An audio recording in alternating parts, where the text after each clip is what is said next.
Japan is threatening to go to war against China, and China has responded. For those who play with fire will perish by it.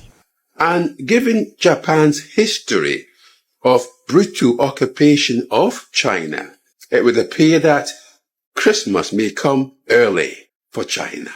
Japan's new leadership seems to have forgotten the lessons of history. They're making threats they can't back up, poking a dragon that has grown tired of their games. Today we're looking at Tokyo's reckless comments on Taiwan and China's ice-cold response. Let's get into it. Japan is threatening to go to war against China, and China has responded. But first, some context. Japan has elected a right-wing prime minister, and she thinks it's the age of the Japanese empire again.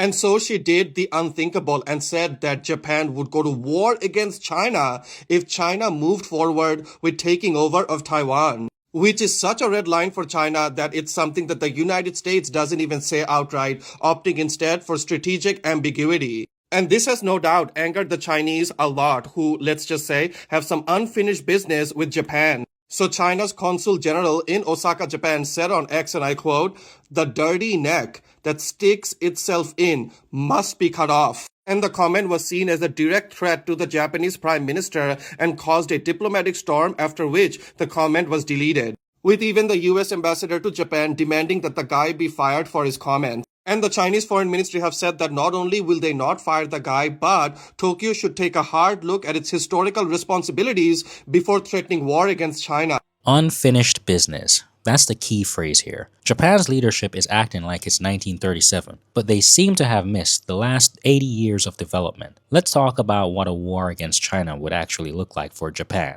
They have about 247,000 active military personnel. China has over 2 million. That's an 8-to-1 advantage for China, right out of the gate. In the air, China has 1,200 fighter jets to Japan's 217. On the ground, it's even more lopsided. China has nearly 7,000 tanks, while Japan has just over 500. And at sea, the PLA Navy has a fleet of 754 ships, including 3 aircraft carriers, against Japan's 159 ships and 0 carriers. The numbers don't lie. This isn't a fight, it's a foreclosure. And now for comments.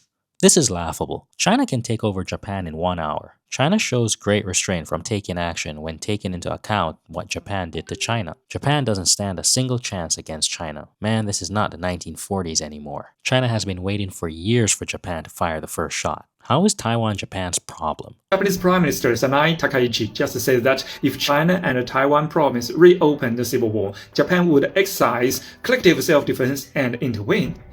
That made a lot of Chinese netizens happy to hear. Many of them even said if the civil war breaks out in China, Japan must intervene. Neither side should accept surrender, and the fighting should continue until one side is wiped out. So why would Chinese netizens are happy to hear that Japanese intervention? There are 3 reasons. First, during World War II, Japan invaded China and caused 35 million casualties. In Nanjing city alone, 300,000 people were slaughtered in merely 6 weeks. If you look up Unit 731, you'll see how cruel they were. 1,000 times worse than Nazi Germany, and they never apologized like Germany did. If Japan doesn't want to live peacefully like Germany, then those old dates should be settled. Second, the conflict between mainland China and Taiwan province is China's internal affairs, and a civil war with a ceasefire lasts 75 years since 1979. According to the international law, if Japan, a country that surrendered in World War II, dares to intervene, that would mean it broke the surrender agreement. If World War II is reopened after 8 years of ceasefire, China has the right to respond by using nuclear weapons against the Japanese invasion. Third, if the international community blames China for starting a nuclear war, remember that 80 years ago, the United States dropped 2 nuclear bombs on Japan. If Japan violated its surrender terms and World War II is still effectively ongoing, then before blaming China, people should blame Japan for its aggression and the United States for using nuclear bombs first. And think about that, how many countries would allow Japan to slaughter 35 million of its own people? Follow me an Eastern perspective to see the world. This is the history Japan wants everyone to forget. The 35 million Chinese casualties during their invasion is not just a number, it's a scar on a nation. They talk about rules and international law, but conveniently ignore their own past. Unit 731 conducted human experiments so horrific they make the Nazis look like amateurs. Yet, There was no apology, no remorse like Germany showed. And the legal point is critical. Japan's constitution, Article 9, explicitly forbids it from maintaining a military for offensive purposes. It was a condition of their surrender. If they intervene in China's internal affairs, they are violating the very terms that ended World War II. Reopening that chapter means China is no longer bound by any restraint. The post-war order is over. Let's check out some comments. I'm no fan of communism, but it is an objective fact that Imperial Japan was absolutely horrific in their wartime atrocities. Its cruelty and depravity was unmatched. Many Westerners never seen those photos before. They will think it is AI. Hello, Japan. China now is very, very different from 1949. Don't test China, okay? You will regret it. Justin, Japan and China are at it again. So Japan made a comment that they will back Taiwan if an invasion from China had happened, and China responds to this aggressively, saying that you are risking trade negotiations, you are risking the relationship just for stupid comments. And then the new Japanese Prime Minister has not commented to their response. It is said that the new Prime Minister is very right-wing, is very extreme, and does not care about diplomatic ties with China. And with that being said, they are now taking the relationship that took years and years to slightly mend back down the toilet. So it's not looking good for the two countries. Risking trade negotiations, taking the relationship down the toilet. This is the definition of economic self-harm. Japan's economy is deeply dependent on China, its largest trading partner. For a new, very extreme right-wing government to incinerate decades of carefully diplomacy for the sake of posturing over Taiwan is pure strategic insanity. They are threatening their own prosperity for a fight they cannot win. It shows a leadership completely detached from reality. And now for comments. This is like China saying, we will protect Tokyo from Japan. Crazy talk. Japan always on the wrong side. Japan concubine of the USA. And there you have it. Japan's new lady prime minister appears to be cruising for a bruising with China. Because she says, and I'm paraphrasing here, if there's any issues between Taiwan and China, we may have to step in and support Taiwan military-wise. And given Japan's history of brutal occupation of China, it would appear that Christmas may come early for China.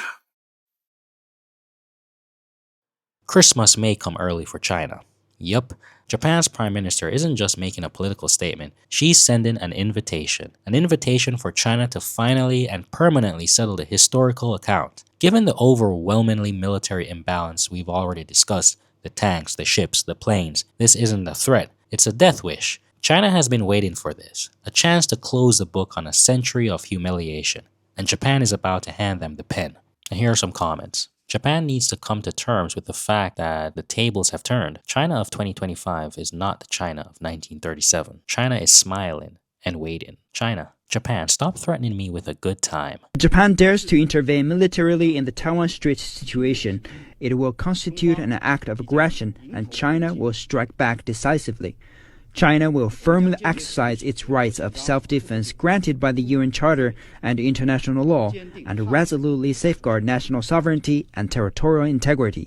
China warns Japan to deeply reflect on its historical crimes, immediately stop interfering in China's internal affairs, cease provocative actions, and not to play with fire on the Taiwan question, for those who play with fire will perish by it.